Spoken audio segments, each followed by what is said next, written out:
Welcome to the program. What an honor it is today to have a very special guest who might be one of the most credentialed individuals that we have had appear on this program to date. And we felt it was really important to get the right guest with the right background, with the right experience to talk about the topic we're going to cover today, which is modern warfare, the future of warfare, and the rise of drones. When you think about megatrends that are shaping society, national and international security, and when you think about what is on so many people's minds with so many, tragically, conflicts actively going on around the world, this one rises very quickly to the top. And I thought it was important that we get a sober perspective about where we are in modern warfare, where we are likely to go, the role that drones are playing, how societies are thinking about it, how we should be thinking about it, the questions that we should ask as the rules of the road are written on a technology that is already being used on battlefields and quote-unquote non-battlefields around the world. It's not like drones are new. We've had these debates before, but the technology is rapidly advancing, and because of active conflicts around the world and by necessity, rapid innovation, perhaps the technology is outpacing our ability to understand its use and outpacing our ability to put regulations around it and anticipate its potential implications for our lives and our countries. So joining me today to discuss this topic is Lieutenant Colonel Paul Lushenko. He's also Dr. Paul Lushenko. He is a globally recognized expert on drone warfare and the co-editor of the book Drones and Global Order: Implications of Remote Warfare for International Society. Dr. Lushenko is a lieutenant colonel in the United States Army and currently serves as an assistant professor and director of special operations at the U.S. Army War College. He earned his PhD in international relations from Cornell University, where his research focused on the political and ethical implications of unmanned aerial systems. With both academic rigor and first-hand military experience, Paul brings a uniquely informed perspective on how drones are reshaping the modern battlefield, challenging legal norms, and forcing policymakers to rethink the rules of engagement. In our conversation, we spent almost an hour unpacking the strategic value of drones, the ethical dilemmas that they raise, and what their proliferation means for the future of global conflict. As I said, this is one of the most credentialed guests that we have had to date on the program, so we took our time in booking this, and I took my time in preparing for it. I thoroughly hope that you enjoy this episode, but it's one you're probably going to need to go back and listen to a couple of times. Even me, I conducted the interview, and I've gone back to listen to the details a few times just to make sure I'm picking up on all of the challenges that come with this technology and even the topic of warfare. So take your time with it, re-listen to this as many times as you need to, pause and go back. Don't let the details slip past you. I will say, too, that we went fairly deep on these topics, and it is for audiences that are pretty well versed and pretty well educated on some of the topics we covered. So if there's anything about this that you need to take a step back, pause the podcast, go and look up a little bit about the history of the topic or a little more detail, it's the perfect opportunity to do that.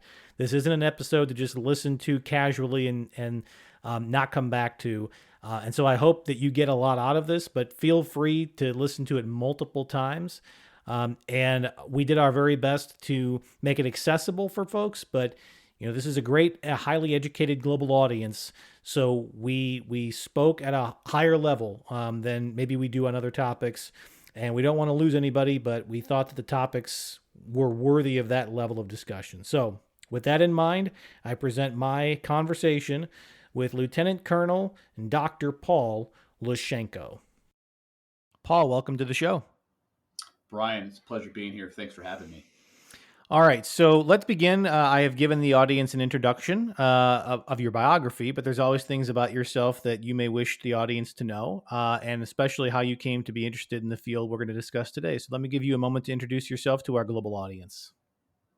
Again, Brian, thanks for the opportunity to be here today with you and your audience. Before I begin, it's really important that I state that the views that I'll talk about today are my own. They don't necessarily represent those of the United States government, the Department of Defense, or the Department of the Army. Now, Having gotten through those sort of perfunctory but important remarks, how did I come to sort of study the implications of emerging technologies on the shifting sort of patterns, character, nature, whatever you want to call it, of warfare?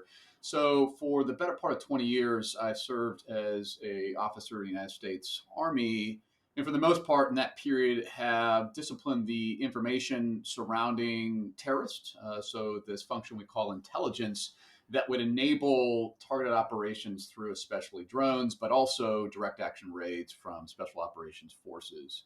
And so I went into a PhD opportunity at Cornell University, fully funded by the Army, wanting to bridge theory and practice, which is to say, draw upon experiences in the field, as it were, and link that to broader conversations within international relations scholarship, to include also comparative politics, cognitive science, and American politics, and study more rigorously what these capabilities mean for public attitudes of support and legitimacy, both of which are really important for the durability of our interventions abroad. So, in a nutshell, that's how I got to where I am right now. So let's start with that public attitudes about the topic. Now, it's such a new topic, relatively speaking, that I don't know that a lot of people have formed opinions one way or the other, but there are certainly knee jerk reactions. So why don't we begin there? I'm sure you've been studying this for some time. Are you seeing an evolution in public attitudes? And if so, do you see a distinction between certain countries and certain cultures? So, Brian, it's a really important question. I think that the way that I'll start in answering this question is to contextualize where we are at in understanding this practice, so-called practice of drone warfare. So, for 20 years, we've seen on social media and TV and podcasts such as this, increasingly so, a conversation about drone warfare. It's unclear to me if we actually have consensus on what drone warfare is. Often people will reify the practice to the platform itself, this concept of drone essentialism. So an MQ-9 Reaper, the most advanced drone in the world, becomes in and of itself drone warfare. There's a conversation about drones used for targeted killing only of terrorists, although this is not actually codified in international humanitarian law or the laws of armed conflict. We also see that drones have been applied only in terms of terrorism based upon sort of the prolific nature of these strikes abroad against terrorists. And then finally, conflating drone warfare with remote warfare, which is a broader practice and includes things such as cyber, which is about operational standoff in the field. And this is important to understand because the way that I define drone warfare in my research is much more functionally, is a function of different attributes to include how the drone is used tactically on the battlefield or strategically as almost like a foreign policy. And then with what oversight, whether it's unilateral or multilateral. So big terms to mean policies that are ultimately implemented and managed by governments themselves with no external oversight, or with external oversight through things like the United Nations or regional bodies like, let's say, the African Union. And so, Brian, when we understand drone warfare as a function of the use and constraint, we can start to test empirically public attitudes of support and perceived legitimacy or rightful conduct. And so, in short, I find that one, when you understand drone warfare in this manner, it really has implications for how people perceive the legitimacy of these operations. In other words, when you vary how it's used and how it's constrained these capabilities, you're going to have different outcomes of legitimacy. For the American audience, what I find is a real proclivity for so-called over-the-horizon strikes, which are used strategically and only with oversight from U.S. Officials militarily and politically. This is not the case for perceived legitimacy in other countries, let's say France, which uses these capabilities much more judiciously, which is to say it's a tactic with external oversight. And so when we talk about public attitudes of support and legitimacy, we really have to understand how we define the practice, which is going to lead to different sort of empirical designs that allow us to get leverage over these attitudes. I may just add that what I just told you and your audience is actually shifting quite rapidly with the emergence of commercially available, easily weaponized drones that we see in stark display in Ukraine, but also increasingly across the global South and Africa. So let's talk about that evolution, particularly in the Ukraine conflict. This is a war unlike so many of the past that's effectively being broadcast in real time. And you can go online. In some cases, you can see these drones in action in sometimes horrifying detail. And it is shaping some of the public perception about what these tools can be and will be and how they're being used, in this case, on an active battlefield. So, has the implementation of these low cost but fairly highly effective drones that at least some people can see in action, do you see that changing attitudes? And you can take that question from either the general public or even from leaders who have to make decisions about the uses of these. It was all theory for a while. Now we're seeing it in real stark detail. Is it changing hearts and minds out there? Yeah, that's a fairly massive question, and I think that you suspect that it is as well. But let's tackle it in different pieces. So, what we need to do first of all is at the graduate level of military science, and what I teach my students who are senior colonels at the U.S. Army War College, is we have to start thinking about the implications of not just semi-autonomous drones, which for the most part we're seeing in Ukraine. So these capabilities are operated but with human oversight, as well as lethal autonomous weapon systems or so-called killer robots, which really has captured the public imagination, which are operated without sort of human oversight. So we have to get beyond just that sort of simplistic definition and really try to tear apart what drones in this context means across levels of warfare, tactically, operationally, and strategically, and across different domains, which we define in the military context as the air domain, the ground domain, the sea domain, the cyber and the space domain. And so, if we take a look at drones in Ukraine, we can agree, I believe, most drone warfare experts would, that drones have been highly tactically effective. They have allowed Ukrainian and Russian military forces to extend operational reach to apply effects rather precisely, and in doing so, enhancing force protection for their own soldiers, but also buying down the risk to non-combatants or civilians on the battlefield. In fact, enhanced precision and surgical nature of these capabilities is the chief benefit, ostensible benefit of these capabilities.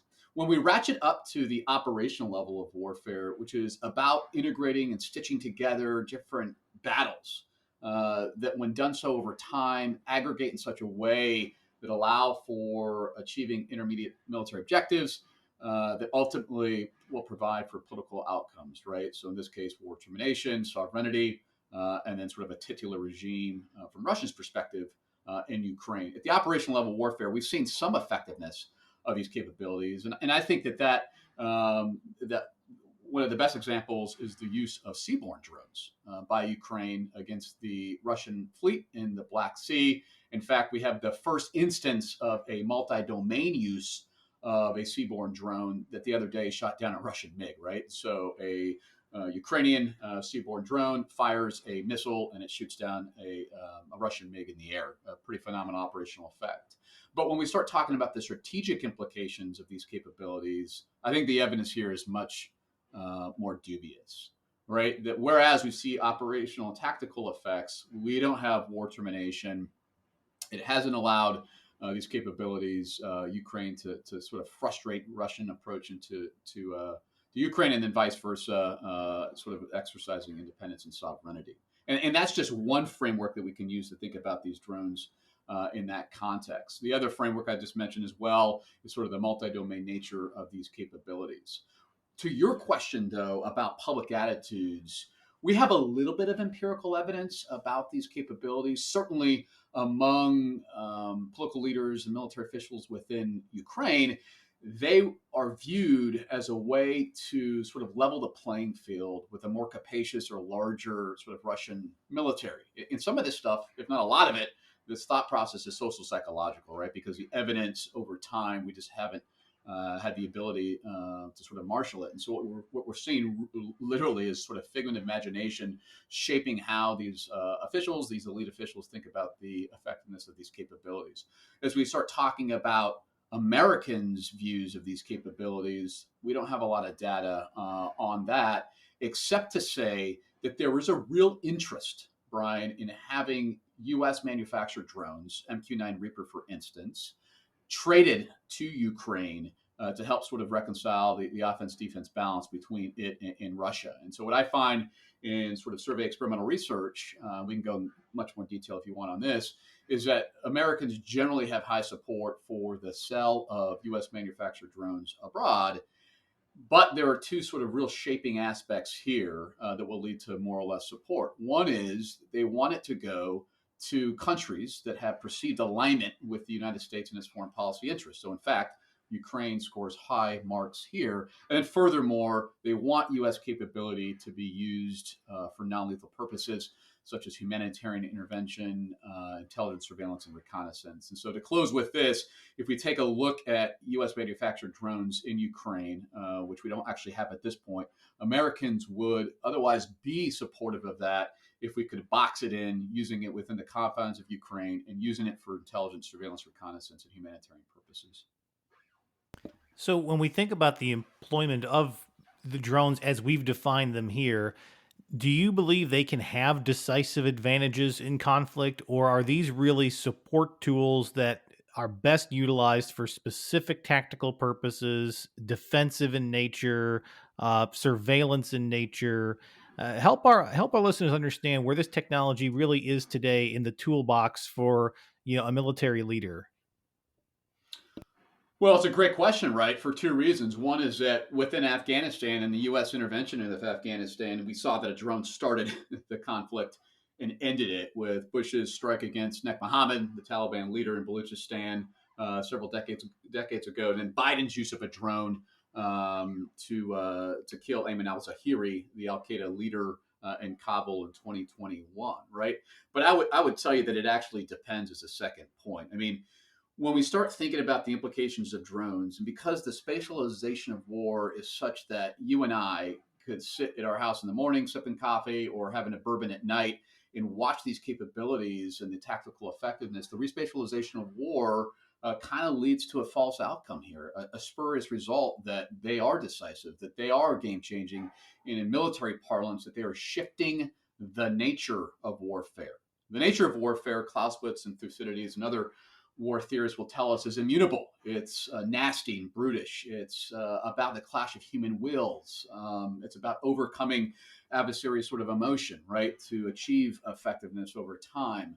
The character of warfare is about the way that we fight based upon technological innovation and the development of novel capabilities, right? And so if we take a look at drones in Ukraine, for instance, but we could talk about any number of other examples. If we take a look at drones in Ukraine from that optic, we can see that they've had more implications for the character of war versus the nature of war on the one hand. And then two, strategically, they haven't had the decisive effects that the so-called tech enthusiast or determinist scholars would want us to believe. So yes, I do think that drones have a place in modern warfare, certainly semi-autonomous drones, but they're much more tactically oriented and operationally focused. And then furthermore, the overall effectiveness of this will depend on the sort of strategic context we're in, the type of war we're in. Now, Brian, where this may change, and this may be a segue for conversation going forward here, where this may change is, in fact, for the incorporation of artificial intelligence into drones, these so-called laws or lethal autonomous weapon systems. That is an outstanding question. So let's touch on that by beginning with the current state of international laws around, well, first of all, international laws related to drones and the regulation of them in warfare. I can't say that I'm actually familiar with what that legal framework looks like today. Could you help our audience understand, what does the United States and other major militaries operate under in terms of international framework and accountability agreements? Yeah, absolutely. And just in full disclosure here, I'm not a lawyer, international jurist, but because my research deals with social psychological concepts such as legitimacy, which is rooted in sort of understanding of the law, I know enough to be dangerous, in other words.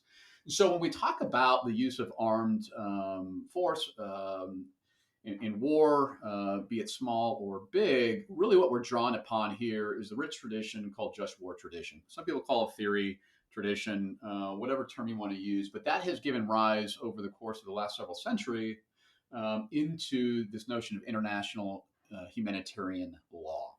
International humanitarian law, also referred to as the laws of armed conflict, govern when countries would believe they're going to resort to conflict or use of armed force in the first place. And then, more importantly, for our purposes here today, is how we actually adjudicate the perceived justness of the use of armed force in an active conflict.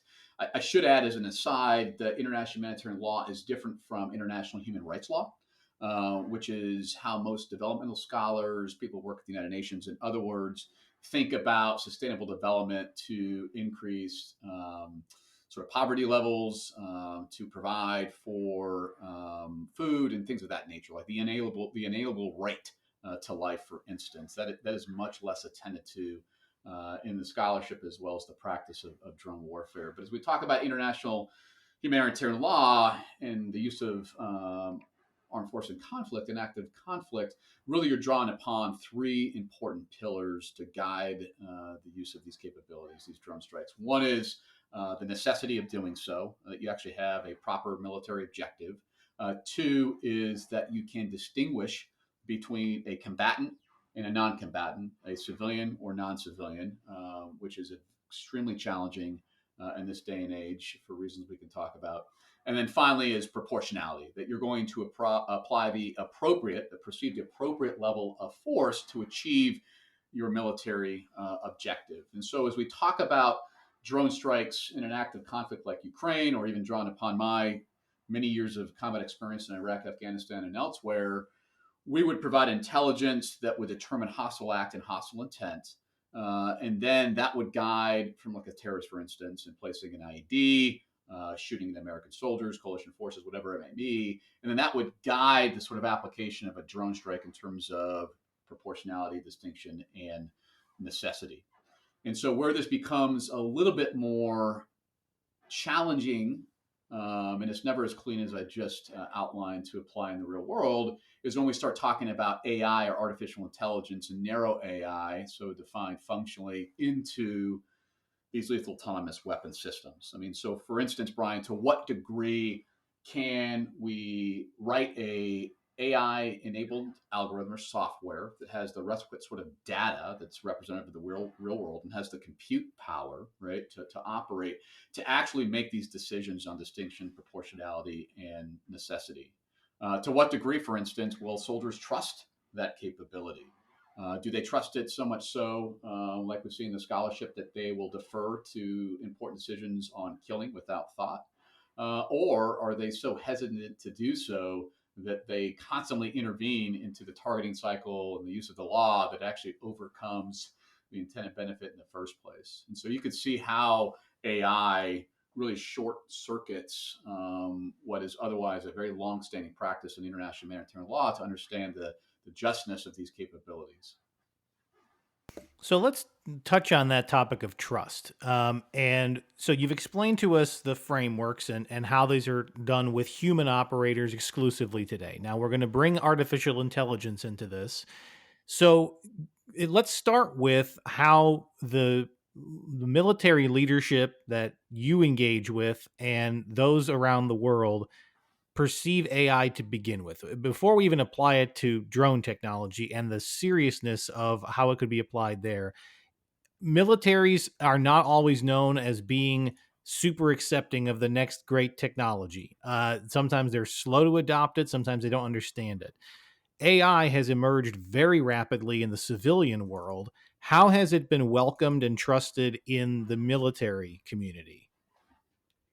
Yeah, it's such an important question. And it sounds like your audience has dialogued with this to a degree before. So there's a couple starting points. First, one is that trust is a really complicated and multidimensional topic. And depending on what scholar you ask, or what policymaker, or what leader you ask, you're likely going to get three different sets of answers. And so I think we have to baseline what it is we mean by trust in the first place, because it may be radically different in the context of judiciary proceedings, like in a court of law, than it is, let's say, on the battlefield. And so to cut to the chase, what I do in my research, and a lot of this has been written and more of it's forthcoming in proper academic journals, and I'm happy to share these articles with your audience. What I do is adopt a sort of operational definition from behavioral economics, which defines trust as the expectation that a capability, in this case, an AI enabled capability, a weapon system or a decision support system, is going to operate as advertised. It's going to achieve certain outcomes that are expected based upon how it's been framed for users. And when we do that, we can actually design very interesting and very powerful survey experiments that we can administer to public and military audiences to determine the attributes of AI use, this concept of human machine teaming, that would shape more or less trust in these capabilities. And so I've done this, and you can access some of this information or this research. But what I find, generally speaking, is that trust is a function of a lot of different factors that are instrumental, that are normative, that are operational. So, for instance, we have this real tension between protecting our own forces as well as protecting civilians. This notion of sort of deontological versus virtue-based ethics and other considerations, right? And this is well represented in the literature. There's also implications for achieving the mission, right? So we want the anticipation of high mission outcome, right? We also want it to be very accurate and transparent, and we care when it's governed by international organizations in ways that I think are contradictory to what the United States and other Western powers are doing to pursue AI on the battlefield. And so that's just one example of the way that trust is very complicated. And I think this is important to understand to the heart of your question, because you asked, how has AI been received and perceived in the military? Well, for the most part, a lot of military officials and political officials, and again, the views are my own and they're based upon a dispassionate reading of sort of current affairs, have drank the Kool-Aid. And why wouldn't they when we have large organizations, predominantly based in Silicon Valley, that are telling the U.S. military and other militaries that, first, on the one hand, your acquisition processes are really screwed up, and you have to integrate our capability developers into your processes to rapidly build, acquire, test, prototype, whatever it may be, these capabilities. And on the other hand, the selling of these capabilities is actually predicated on the assumption that you can't actually wage a modern large-scale operation, what we call LSCO, large-scale ground combat operations, unless or until you adopt AI at scale, tactically, operationally, strategically, because your adversaries are doing so. And so the real assumption here is what we call sensor-to-shooter timeline. That if you have AI in your military arsenal, you can reduce the interval of time between acquiring a target and applying an effect. And if you do that faster than your adversary, then you can maintain lethal overmatch. A really important sort of consideration when we talk about near-peer adversaries, right? So China and the United States. And so these capabilities have been well received in the U.S. as well as Western militaries, generally speaking. My concern as a career patriot in the United States military is, have we paused to ask the real fundamental questions about integration into our formations due to soldiers' trust? And this is where I use my research to sort of push forward the conversation on these fundamental questions that I'm not sure are getting as much attention as they need at this point. Because at the end of the day, AI is an assistant, it's a tool, but when we get into legal accountability, that's still a human decision, and humans are still ultimately accountable. So, in the spirit of that, let me ask about the concept of non-declared war zones and declared war zones, because as you mentioned earlier, this is not clear cut. The US, for instance, has used drone technology with human operators in areas that you could argue whether they were declared or non-declared war zones, but there was a U.S. military and national security objective. The target was in a nation that we were not in active declared war with, and yet by any standard definition, we could say that was a defensible action. So whether it's with AI or without, whether it's drones with human operators, without AI assistance or with, how do we think about this concept of proper use when the battlefields of today are as hazy as they've ever been, and a place that seems to be a peacetime environment can be a wartime environment in a day?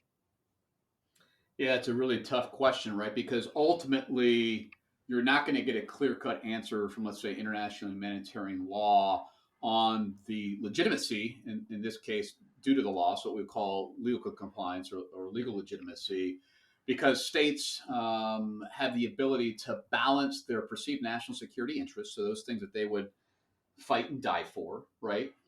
Versus what international society over the course of several decades, back to the sort of Geneva Convention, has come together and said, hey, this is the minimal sort of standards for humane, just application of force. And that's not clear, right? So what may be viewed as a illegitimate, inhumane Israeli strike in Gaza, actually from that leadership in Israel may be viewed as highly important for its perceived national security interests. Now, having said that, let's kind of unpack what it is we're talking about here. So, at one level, you're talking about the declared versus undeclared theater of operation of war. And I think it's important to make clear what this means, right? So, on the one hand, we have operational environments, theaters of war, for instance, that are recognized by the United Nations, right?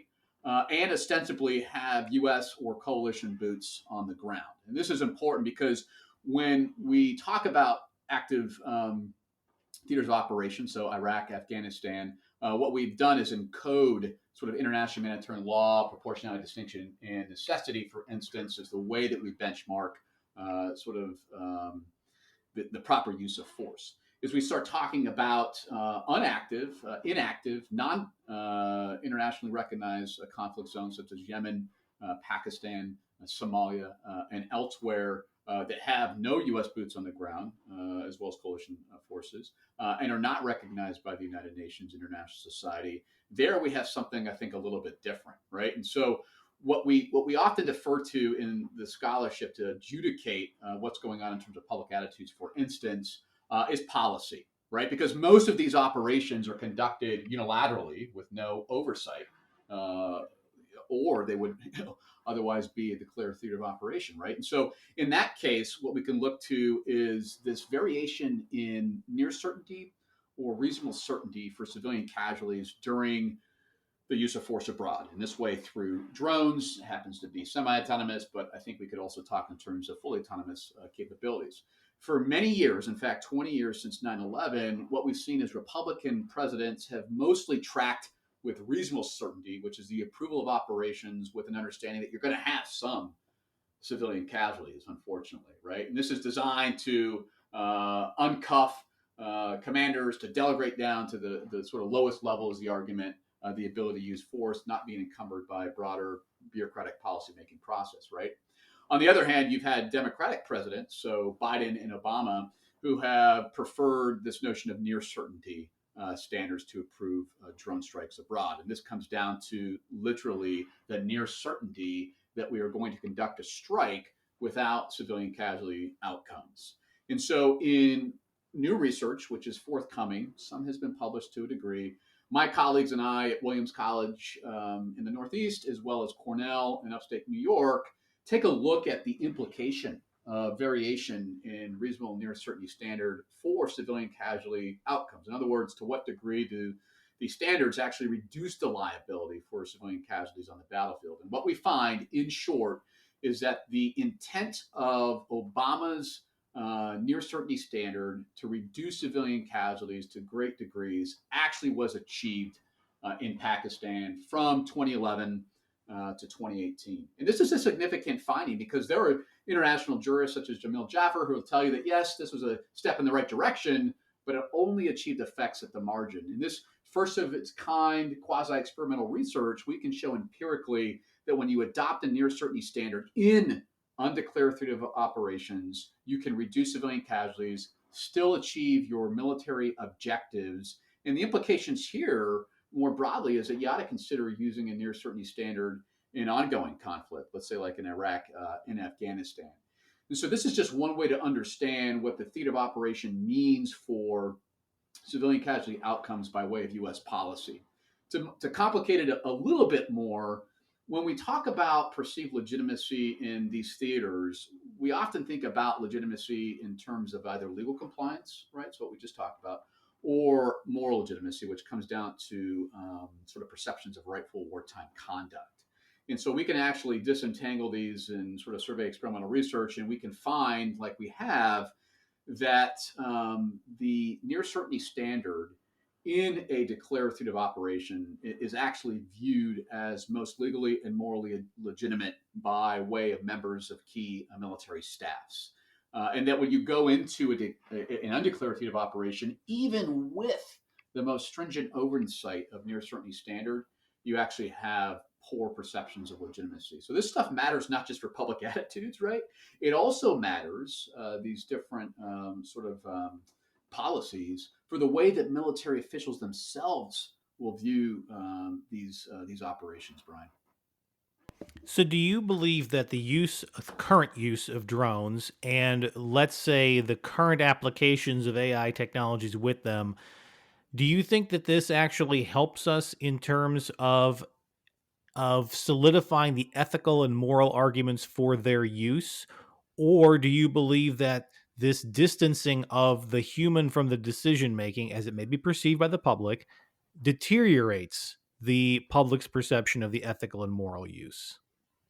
Yeah, it's a very good question, and time will tell, unfortunately. But what I can tell you is that in that short question, but powerful question, you have bracketed really the leading schools of thought on the ethical implications of especially fully autonomous weapon systems, lethal autonomous weapon systems, killer robots. These are used interchangeably to explain the same thing. So, on the one hand, there are those that tell us that the just war tradition and international military law, as I have already sort of outlined, is durable enough to account for emerging capabilities on the modern battlefield, right? In other words, we can think about the ethical, really the normative implication of these capabilities through things such as distinction, proportionality, and necessity, right? There are those, on the other hand, that say, well, actually, no, we cannot, because we've never been confronted with a potential wholesale outsourcing of decision making and decision making authority to a machine in such a way that Americans willingly sort of forego any agency on the battlefield and at scale, right? So tactically for a platoon leader all the way up to a general officer, leading to this notion of an AI general, right? And so that's one way to understand the sort of ethicality of these capabilities for modern conflict, is to say, do we have durable enough frameworks for these capabilities versus do we not, Brian? When we think about concepts like, we hear about this as the public, things like autonomous targeting, we think about, I think the terminology that gets thrown around a lot is the use of swarms. I don't know that we have a great definition in the public eye. I'm sure that the military has a very precise definition for these things, but when we hear it, we hear things like autonomous targeting means that the machine decided who it's going after, and the human is basically the person who pulls the trigger. And when we hear things like swarms, we hear this idea of just hundreds of cheap drones flooding a space to sort of disrupt air defense systems, and it makes it a more confusing combat environment to know what you're going after. So I'm thinking each of these is a separate response. So I'll give you the chance to respond to both autonomous targeting and swarms, but maybe help dissect that for a public that has heard these terms and might be misinterpreting them. What does that mean to a military professional? Okay, so just to clarify, drone swarming versus sort of variation in autonomy. Great questions, right? So let's start with the latter, because this will get us to the former. This will get us to the latter. So when we start talking about AI, automation, and autonomy, these terms are often used interchangeably, right? But they have distinct meanings, right? And so as we talk about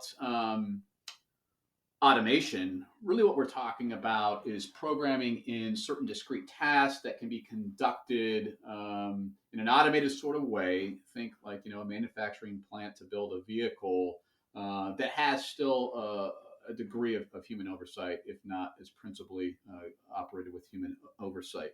And so this is sort of automation, right? Autonomy is something a little bit different, where you can vary the degree to which a capability operates on its own or independent of human oversight, right? So this leads to the notion of semi-autonomous versus fully autonomous capabilities. And so what does that actually look like? Well, we have this sort of moniker of human in, on, and off the loop, which is a useful sort of heuristic to understand what it is we're talking about on the battlefield. Although Some of my colleagues who are philosophers will tell you that there's a lot wrong with this construct. But nevertheless, for the sake of argument, humans in the loop and on the loop is currently what we have in the class of MQ-9 Reaper drones, MQ-1 Predator drones, which was the precursor, where you have a pilot that's located, and this is well established, in Nevada that can operate through thousands of miles of distance, a drone that is observing a target, let's say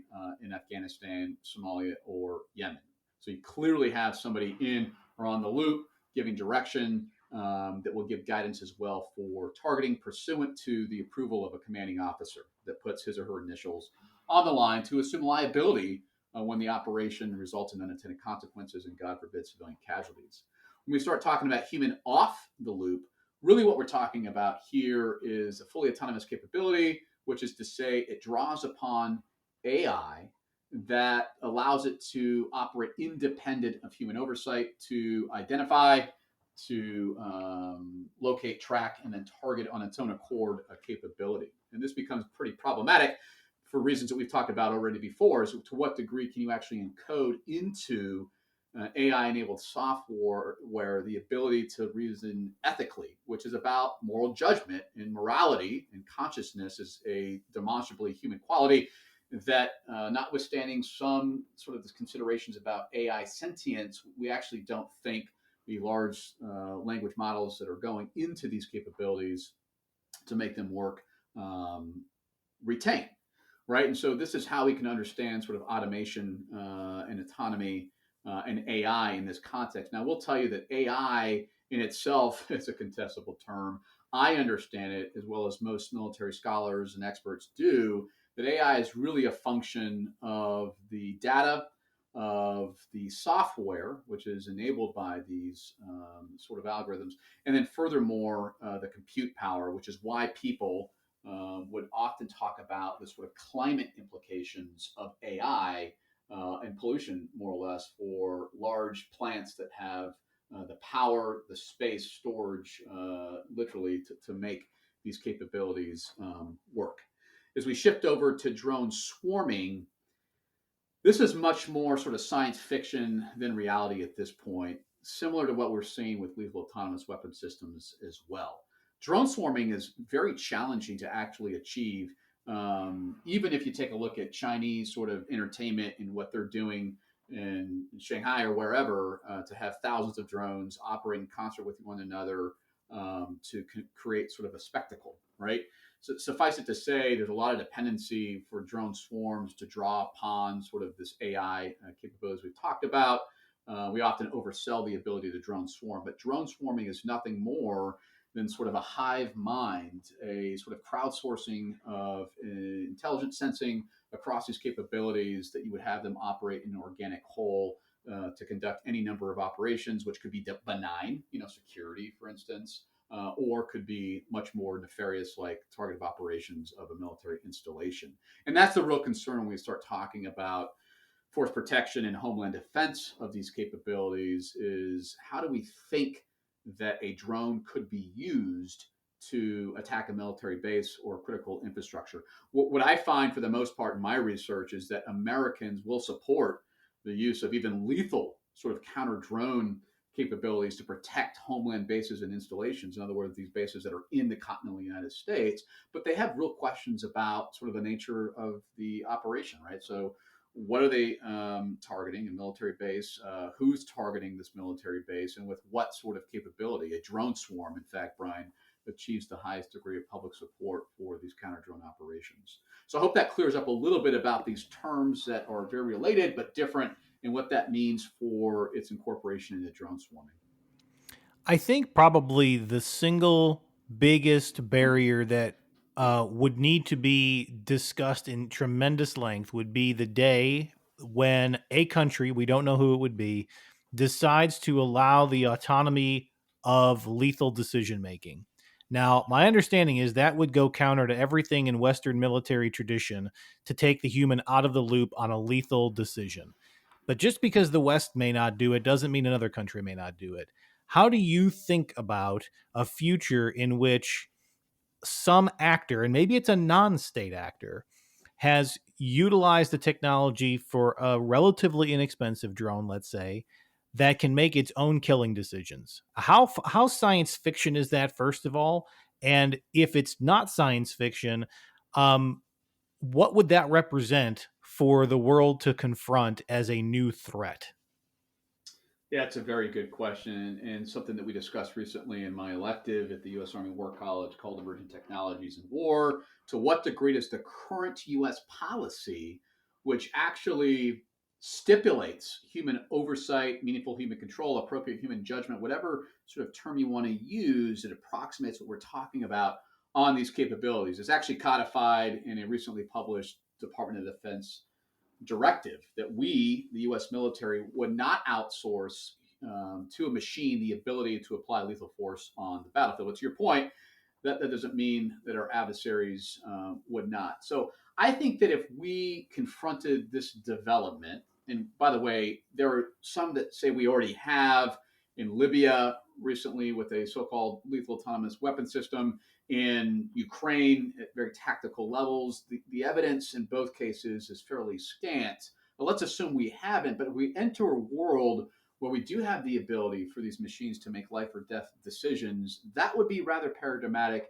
and potentially would collapse the sort of nature and character of warfare in such a way where it's not just about the use of these capabilities on the battlefield, but the way that they can now drive why we go to war in the first place, which is about the nature of warfare in terms of the politicization of the use of force abroad or even within countries' own borders. So I think this is fairly problematic to consider in terms of what it could mean for our standard sort of trope of the nature versus the character of war. It gets a little bit more, if not a lot more, sort of scary, frankly, when we start talking about the way that we could calibrate machine oversight of different capabilities to include even pre-delegation of command and control of nuclear weapon systems, right? And so there are those who talk about the inability of large language models, which is what we're really talking about for decision making, to sensibly confront crisis escalation, a la what we saw in the Cuban Missile Crisis, right? And I'll assume some of our listeners have an understanding of what that looks like.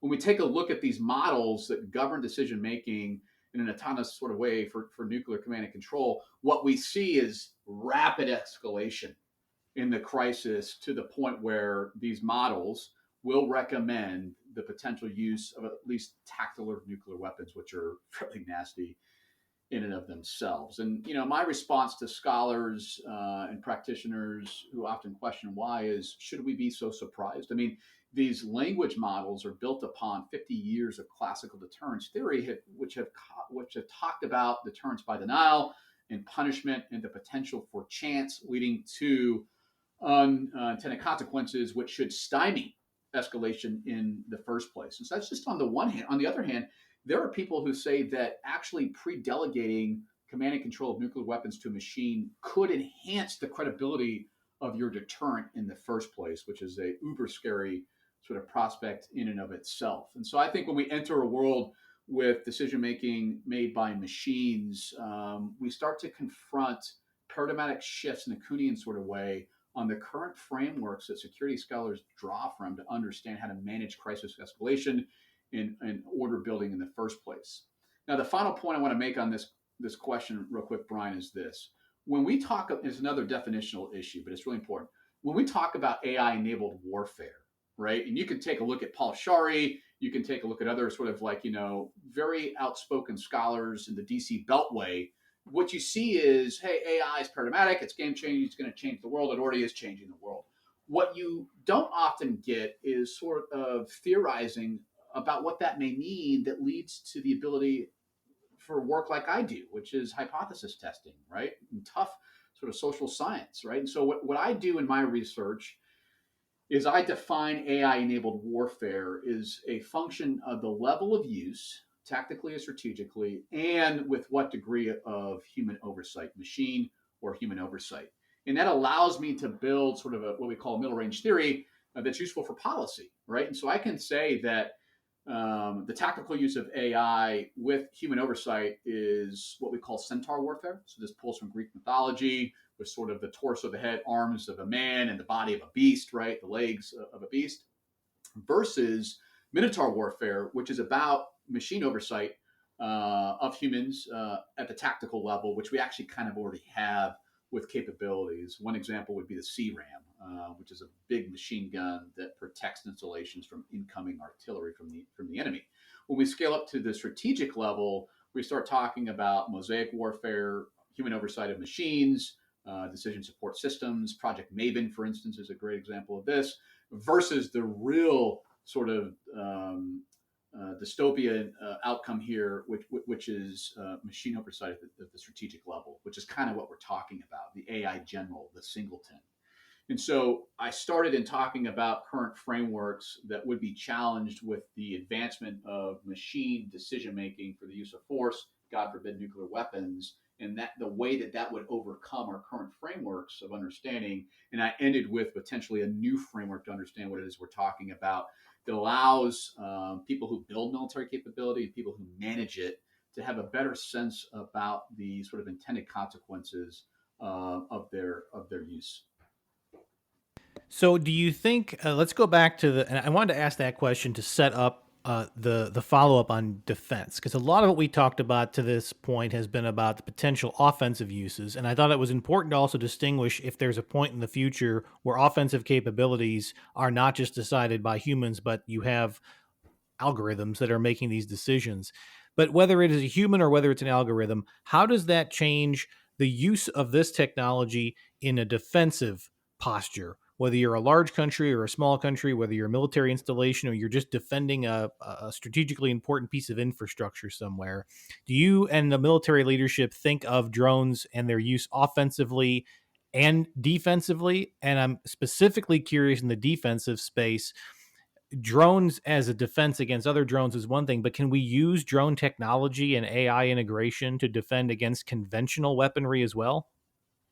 Yeah, it's a great question, and it allows me the opportunity to talk about what I do in my day job. So, in addition to being a military scholar and active researcher on these questions, I'm also the chief strategist and director of future studies and wargaming for the U.S. military's counter drone office. It actually goes by a real big sort of acronym. It's called the JCO, the Joint Counter Unmanned Aircraft Systems Office. And our charter, and it's been our charter since 2020, is to advanced solutions that enable warfighters, especially deployed, to protect themselves from drones. And in doing so, use drones ourselves to counter drones. And then increasingly, as we spoke about in the green room here, is the use of counter drone capabilities to protect the homeland. And so, yes, there is an offensive and defensive implication for drones and counter to counter sort of drone activities. And so let me explain what I think a clear thread or leitmotif is between the sort of offensive and defensive application of drones. I think in any case, we don't have a panacea. There is no silver bullet, as far as I'm aware right now in modern warfare. So the proliferation of sensors across the battlefield to reduce the sensor to shooter timeline, right?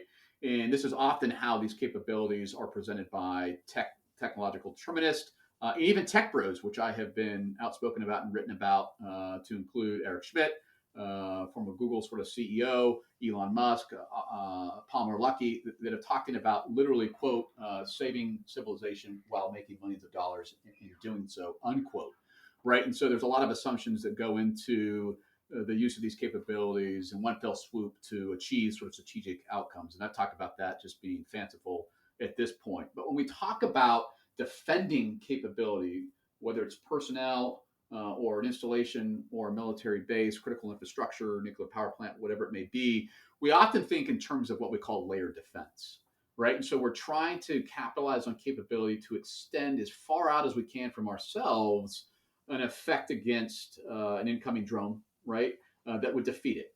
And so the sort of first layer we often think about in terms of electronic warfare, right, which is meant to confuse, to jam a capability to defeat it in a non-lethal sort of way. When we see a drone coming at a military base or infrastructure, and I think this is also applicable for businesses that are protecting themselves in this modern day and age, when we see updated bearing, altitude, and range to us, we would shift over to sort of what we call soft kill capability, which would be like lasers that are designed, as my boss puts it, Major General Dave Stewart, to sort of fry the innards of a drone to defeat it, the very least to disrupt it. And finally is the final sort of protective fire, the last line of defense in this layered way, which is the hard kill. And that's the use of soldier-borne capability like a traditional machine gun, and even sort of shorter range electronic warfare capabilities like the drone buster, right? And so as we talk about drones and defense, I think the most prudent way to understand this is there's no panacea or silver bullet for these capabilities. You have to integrate capability to defend yourselves, almost akin to what we do with interlocking fires in a traditional sort of maneuver on the battlefield with, let's say, a ranger platoon, right? And so that's really, really important to understand. We also use in this way drones to counter drones. And so there are capabilities that are in the marketplace right now that take a look at drones to go capture other drones. I have to tell you that as someone who, again, is dispassionate and who follows this space, a lot of the TRL, which means technological readiness level of these capabilities, is fairly dubious. In other words, they are being advertised to do one thing, but they don't actually do that at all. And so this is why the JCO where I work is really important, because it is a clearinghouse for existing capabilities that are emerging across industry at this point that ought to drive innovation down to the unit level. And so when we talk military innovation, generally speaking, it's bottom up, it's top down, it's always kind of messy. But what we should do at the JCO, which we are doing, is create sort of a clearinghouse, an index of these capabilities that have been demonstrated to actually achieve what they want to achieve on the battlefield to protect our forces and our homeland. I don't know that I've ever really bought the idea that drone technology is going to make any existing military equipment obsolete, but you do hear some of that. Do you think that the technology as it is today and as it's likely to go as we get more advanced and more integration and more real world testing, do you think there will be a day where perhaps a country that's smaller than the US or some of the larger westernized militaries that really truly probably can't afford a modern air force could make do with a drone force that is strong enough to provide territorial defense? Or do you feel like these are always going to be supplemental to conventional military power in the air and on the ground? I mean, Brian, it's such a complicated question, but a really good one, right? And it links directly into what's happening in Ukraine, and ultimately, I'll just give you the sort of teaser up front. I mean, it depends. It truly does depend, which is what I talk to our students about a lot at the U.S. Army War College and elsewhere across professional military education, let's say at the Naval War College, where the context, the conditions of a particular conflict actually matter for the outcomes, right? Getting the problem right in the first place, closets will tell us, is most important for overall outcomes. And so let's just kind of unpack this, and hopefully we get to a point which is understandable for your audience. And let's start with Ukraine. I mean, people have talked about the way that these capabilities have been revolutionary in Ukraine, even though me, like others, have talked about, no, it's really about levels of warfare in different domains to think about the implications here. Drones have been highly effective in Ukraine, right? I mean, they have provided a veritable army of drones in the sky that have approximated, to your point, a traditional Air Force. But the real wrinkle here is, on the one hand, this is a limited conflict, and that may strike you as highly surprising and puzzling, if not just a perversion of what we're witnessing, because Ukraine is fighting for sovereignty. It's an existential threat that is sort of incurred from Russia, and Russia's trying to again install a titular regime as it's done elsewhere in Eastern Europe. But what we don't have in this conflict is the ability politically for Ukraine to go very deep into Russia, even though it's gone deeper than it has before in terms of operational shaping fires. We just won't allow it. In fact, that's one of the chief reasons we haven't sold, as far as I know, drones to Ukraine, is for the fear of crisis escalation if this capability goes thousands of miles into Russian territory to strike extremely critical infrastructure in ways that the TB2 Barrack Qatar started to do the initial phases of the war with the 6 that are eventually shot down, and showing us that ultimately the Gilly brothers from Italy were correct, that the survivability of these capabilities is fairly dubious in the context of traditional intrastate and interstate conflict. And so I think we have to understand that the context of these operations really does matter. Now, on the other hand, we can take a look at the way that drones have allowed non-state actors to sort of approximate traditional militaries.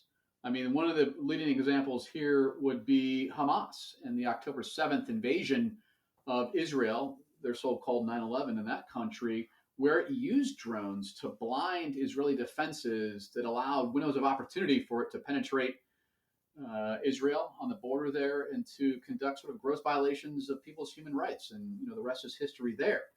People, Audrey Cronin, or Cruz Cronin, who's now at Carnegie Mellon University, her and I have debated in Foreign Affairs, that leading journal, like what this means for sort of the shifting character of warfare. She'll argue that drones, in this case, allow non-state actors to approximate, to operate like countries' militaries. And that may seem correct, given sort of what happened on October 7th, but what we did not see on October 7th was a dynamic retasking of drones used by Hamas, that after it achieved one objective, it would push its drone forward to identify, to surveil, to set the conditions for follow-on operations so it could go plant its flag in Jerusalem. And that's what we're talking about when we talk about professional militaries, right? Is this not one capability, but the way that capability is positioned in broader joint arms combined maneuver that synchronizes across time and space all sorts of capability across all sorts of different domains to achieve objectives that allow for political outcomes. And so if we use that litmus test for what we're seeing right now, I'd agree with you. I don't see drones at this point really changing the sort of nature face of warfare. There is no silver bullet. There is no panacea. The one caveat I do have is that fully autonomous drones present something altogether different that militaries are trying to reconcile with right now. It's a fascinating topic. We could go for hours on it, but we do have to wrap. So let me wrap with this bigger question about the future of warfare in general, because we've spent this episode talking primarily around drone technology, the potential integration of artificial intelligence, and the issues around all of that. But as we look around the international community, we hear a lot more about hybrid warfare, which goes beyond the traditional battlefield. It goes into cyberspace, it goes into economics, it goes into assassination attempts, it goes into sabotage. As a leader in this space, I'm curious how you think about hybrid warfare from whether it's non-state actors or state actors, and whether you feel like the technologies we've talked about today are up to the challenge of countering these hybrid, non-traditional approaches to conflict that the world hasn't faced in this format in the past. Yeah, it's a great question to end with. And so I think that hybrid warfare that is unfolding right now with the use of social media, satirical sort of representations of leaders' activities, what we call mimetic warfare, memes, is really a difference in degree versus kind, right? And so, what I mean by saying that is that we have seen the use of propaganda, we have seen the use of so-called information operations and psychological operations for centuries, right? As long as we understand warfare to be sort of part of the social fabric of communities, right? But what we're seeing right now is the integration of new capabilities, technologies, so Twitter, Facebook, things of that nature, well documented the use of Russian disinformation and misinformation during the previous sort of election period in U.S. presidential history. And what that means for artificial intelligence and large language models is an outstanding question. But I think that we could, and two, that what we have with AI and the power of AI to be predictive, right? It's not a soothsayer. AI is predictive based upon representative data, is the ability to draw out different patterns, right, that seem consistent with human behavior, but on the other hand, may be a distortion of human behavior and allows us sort of a leading indicator of misinformation, disinformation, which is integral to hybrid warfare. Now, having said that, the sort of clear underbelly of artificial intelligence would in fact be biases that are baked into the data, well documented in terms of gender, in terms of race. And really, I wanted to end on that. One of the things that we often talk about as if it is a given for emerging technologies and modern warfare is the dehumanizing potential of the capability, right? Dehumanization is about stripping sort of humanity from an intended target or set of targets that would allow for legitimation of military operations over time. And we see this, in fact, a standard practice of warfare over time, going all the way back to sort of papal empiracy in the 11th and 13th century, with the Crusades and Inquisitions, all the way up to the sort of global war on terrorism and the way that we frame terrorists. And so this makes sense intuitively, but we haven't studied it empirically. And so we're commissioning a study that takes a look at the dehumanization of these capabilities to understand the implications for the way that we as a public will receive and support them, but more importantly, how leaders receive and support them when considering the merits or limits of their use going forward. So I've really appreciated our time today, Brian. Thank you so much for the opportunity to talk to your audience about these tough questions. I'm not sure we solved anything, but in the vein of really good sort of research, we've raised a lot of questions to study going forward. Absolutely. If people would like to learn more about you and your work, is there a particular website you'd like to direct them to? Yeah, Brian, I think probably the easiest thing is LinkedIn. I'm on LinkedIn, and it's a good way to share research and get feedback and get ideas. And so if you want to link me in, as it were, I'm looking forward to carrying on the conversation going forward. Excellent. We'll get a link to that included in the description of this podcast. Paul, thank you so much for your time. Brian, thank you so much again. Before I give you my thoughts on the interview that you just listened to and this episode and some things to contemplate, I want to peel back the curtain just a little bit about how we do these shows and how I come up with my monologue segments. So generally speaking, we interview our guests whenever we can. These are very highly sought after individuals by and large. They're all very busy. They're all traveling. They have busy schedules. So we book these interviews at the best times that we can that are convenient for our guests who are so generous with their time, sharing their thoughts with our audience. But no matter when we do these interviews, I generally record the introduction and what you're hearing now, the exit of the shows, right after. Just because it's all fresh in my mind. I've just listened to it. I give my thoughts immediately. I want you to hear my quick reaction, my real-time reaction to these conversations as if listening to it for the first time the way that you all just have.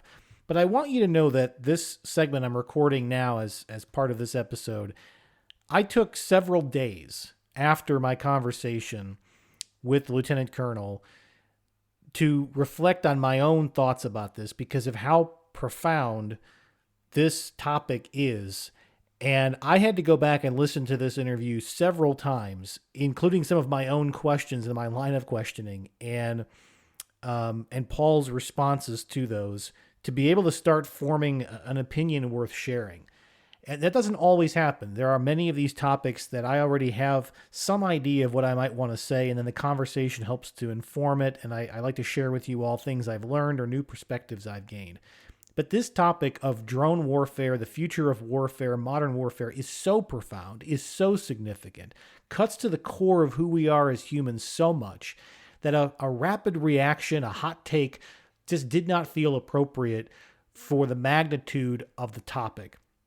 So I took a few days and I went back and listened to the interview a few times, and I did a little more research and a little more homework, and I really did some reflection on this because I'm no military expert and I'm not close enough to these topics to give you any insights that you didn't hear in the conversation, but I did want to offer a perspective, and I'd love to get your all's reaction to it, but I think it's important given what we just heard. Fundamentally, warfare is a human construct.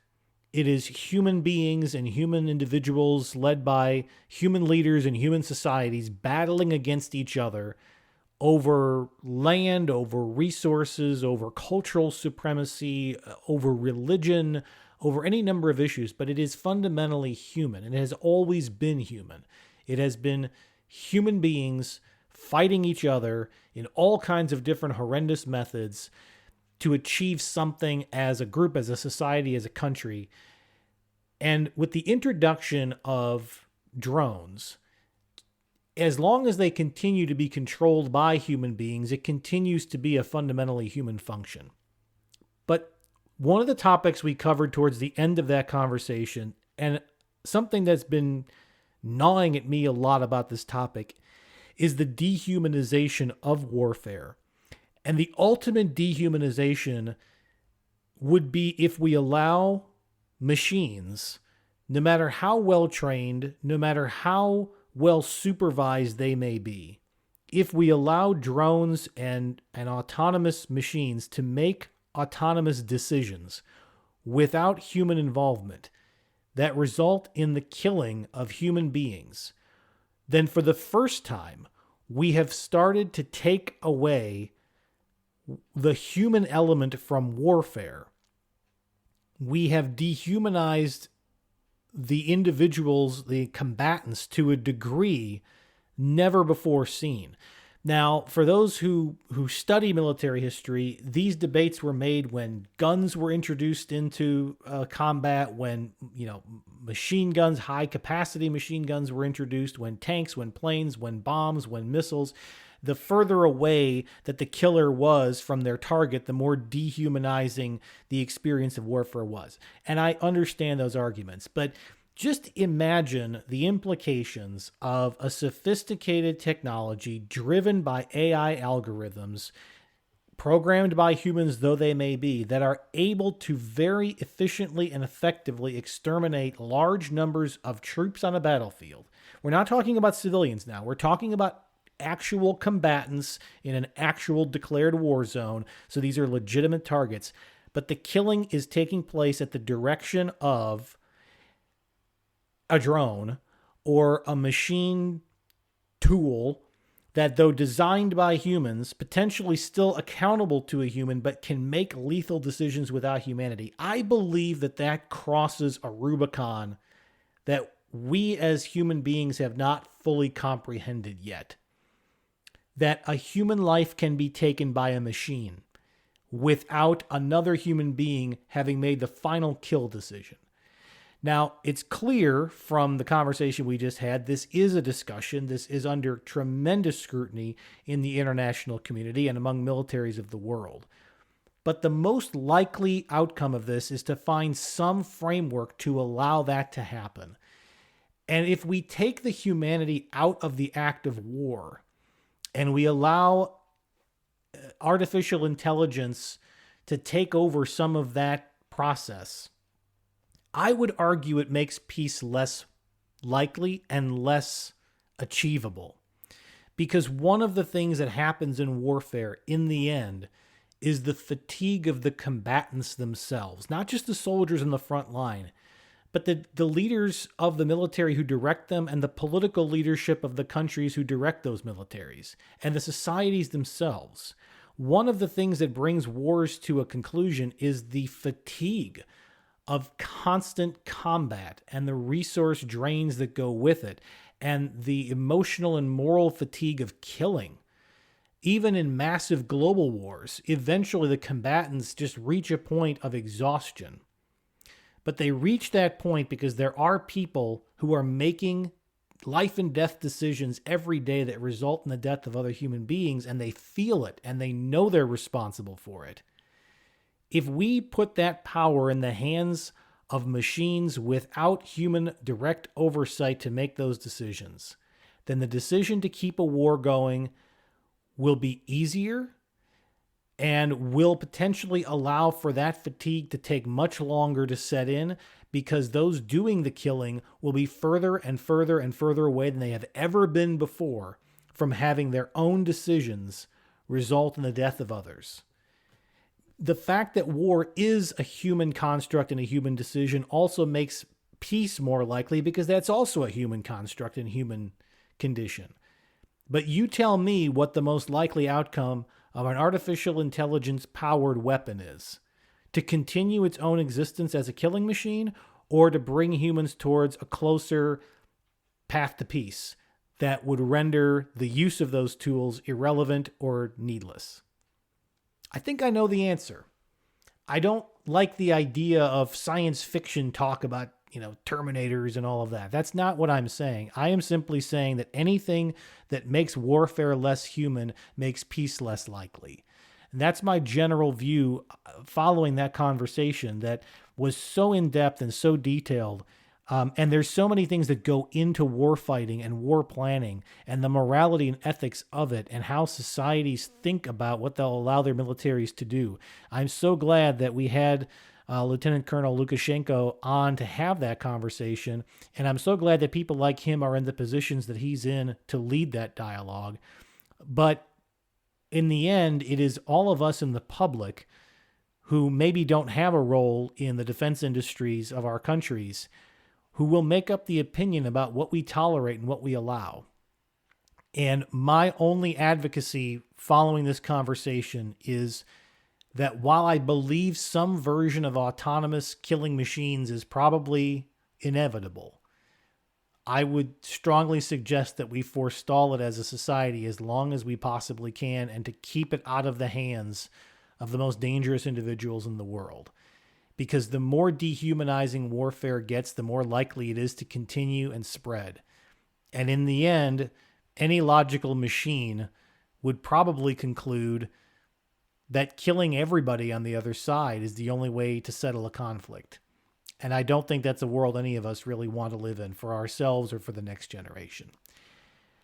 Thank you all for listening to this conversation. If you found this interesting, if you found my take worthy of sharing, I hope you will do so. And even if you only want to share the portion of the interviews that you found most compelling, I would hope that you will with your network. The only way we grow this community is by continuing to share with others. So whether it's through social media channels, through YouTube, or through email or any other method, please share this conversation, this podcast. Please subscribe if you like what you hear and you want to hear more episodes like this. And as always, thank you for reaching out with questions. I can be reached at info at brianjmatos.com, as well as I'm reachable on any of your favorite social media platforms, and you can find this podcast anywhere that you get your podcasts, including on YouTube. Thank you all so much for listening. I look forward to talking to you again soon. And until then, I hope you will all stay curious.